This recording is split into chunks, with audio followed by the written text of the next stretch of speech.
Yun mga boss, October 27 Sunday. Ngayon lang tayo magpapakain. Time checks 6:30 ng gabi.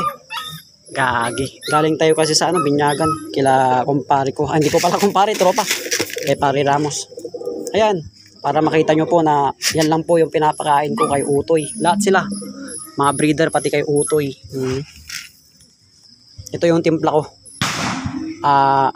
Ordinary conditioner siya. 2 kilo. Tapos 1 kilong mais.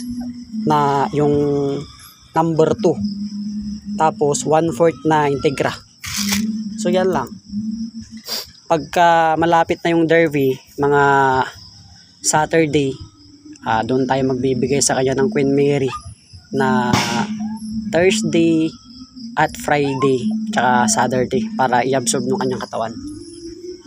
Ayan yung ating budget meal na pinapakain sa mga kalapati natin mga boss. Pakainin na natin sila, gabi na. Kaya kawawa naman Kaya sabi ko sa iyo, hindi tayo consistent sa pag-iibon. Ano lang to? Tawag dito. Ano ko lang. Libangan. Kaya hindi tayo makapag-focus. Pero itong ibon, nakapagbibigay sa akin ng anti-stress. Ayan, pag na-stress ako, napapakain ko sila. Nawawala. Kaya malaking tulong dito. Dahil nakakapag-isip ako ng maayos kapag nakikita ko sila. Lalo pag nakakauwi si Utoy. Ayun, pakainin na natin. Yung unang breeder natin, na ilalaro natin yung mga inakay sa NGPC at PPC. Tingnan natin. Yan, ito yung partner niya. Na-vlog ko na rin to. Yung Alilim Ilocosur with certificate 100 days challenge. Saka North X North. Alilim Ilocosur sa Pagudpod. Tatay ito yung tatay ni tawag ito si Utoy. Yan. Kaya kahit mawala si Utoy, nandito pa rin yan. Yan, malaruan natin. Hindi tayo gumastos ng dyan, mga mahal. Para lang makapag-ibon ng quality dahil may mga kakilala tayo. Yan ang kagandahan. Pagka nag-ibon ka, pag may mga kakilala ka, yun, pwede mo silang burautin. Ayan. Lahat to puro quality. Puro may mga sinasabi. Ayan, kaso nga lang, ang side ko, yun ang problema sa akin. Hindi ako makapag-focus. Paglaro na siguro, pag Derby, pag 2025. Ito, lalo tukak, quality to. Galing kay GM Castillo. Sa mga taga-Pangasinan, lalo sa mga Bullyword. Mga nakakakilala sa kanya. Yan, kumpare ko yun. Grabe yun. Sa rin big time yun. Ayun, ito. Pure Basra to. Hiram ko lang to. Ito ang matindi dito. Yan. Kak. Pure Basra. Pahiram kay GM Castillo. Kung kilala nyo yun, alam nyo na. Ito kay yung partner niya, kay Roms Hugo yan. Sa kumpare ko, taga Bindok. Ito ang history naman, binalonan. Online siya. Pero, hindi ko na alam kung saan to nilaro. Naka third lap siya. Last lap ata or fifth pa, hindi na niya nalilaro. Kasi nasayangan siya, ginawa niya ng breeder. Ito inuwi ng kuya niya galing binalonan.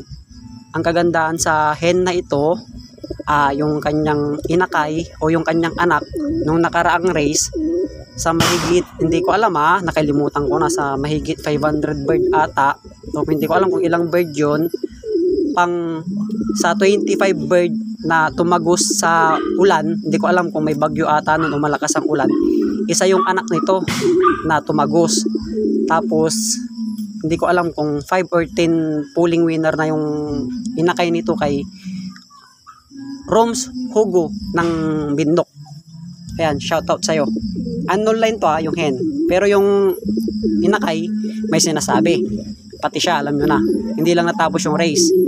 Ito, wala namang napatunayan. Pero pure Basra to. Galing kay GM Castillo. Ayun, hindi yun nag-iibon ng pangit. Yung kanyang ibon dati na binili or pinahiram sa kanya or kung ano man, nilaro sa ULR. Hindi ko alam kung pang ilan siya, pero isa sa mga bibigat na nag-contender doon. Ayan, minention pa doon siya si James Castillo. Kaya kumuha ko sa kanya. Ayun nyo na, binura ko yung kumpare ko naman. Ayun. May itlog to, 2. Sana masingsingan ko tayo ilalaro ko sa ano, or in GPC or PPC. Hindi ko alam kung saan. Yan. Yung mga naiwan na lang dito, yung mga alam kong may kalalagyan. Marami to dati, pero yung iba winala ko na. Ayun. Iilan na lang yung breeder ko. Pero yung mga breeder ko, talagang selection ko na lang. Ayan o.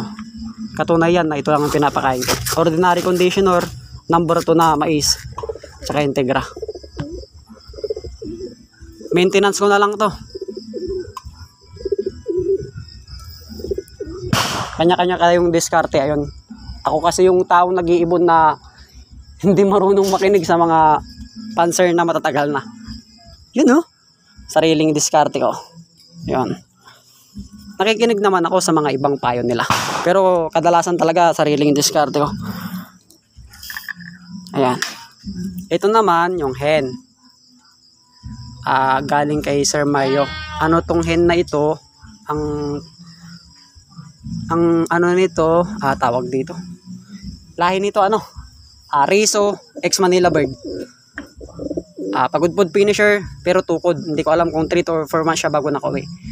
Pero legit yan na nakasali sa ano yan, sa race. Wala lang pero nakauwi. Ito din legit din to with ano to, with certificate galing kay bayo ko, Patrick Tan. Tulap sira with certificate to na nakalimutan ko na kung ano tinapos ito. May 2 itlog din. Yan. Dito tayo sa ano. Next. Sa may mga alam ko ang linyada. Ito kasi Basra lang alam ko linyada eh. Tsaka dito mga unknown line ko na. Pero mga magagaling to. Ito kagaya nito. Kagaya ng mga to. Mga unknown line. Pero may mga tinapos. Pagudpod tapos Alilim Ilocosur. Ito stock bird. Pero tapos yung partner niya may tinapos. Kay Hugo nasabi ko na rin. Ito rin 2 may tinapos din. Ito hindi na nailaro. Pero galing din ito sa mga magagaling din sa mga aldan. Itong hen, baka may nakakakilala sa kanila kay Martinez Loop o kay Kennedy ng Talugtog mga aldan. Meron silang isang kalapati doon na natapos sa ano, sa saan na yun? Yung pinaka malayo din na bitaw. Kalimutan ko na kung saan na yun saan na ba yun?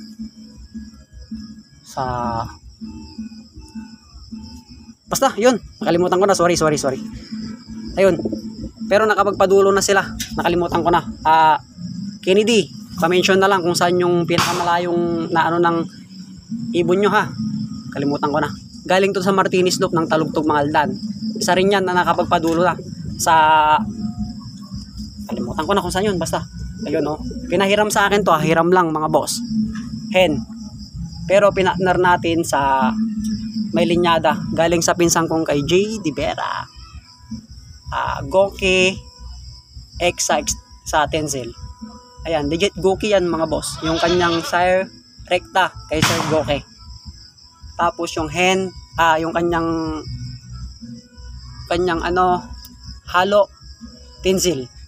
Kak yan. Ayan. Check natin yung singsing.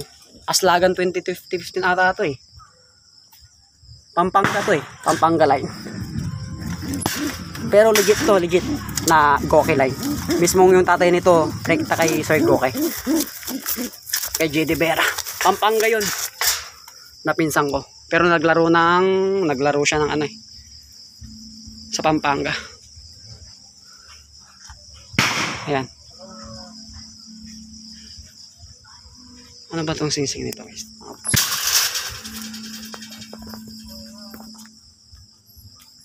Check natin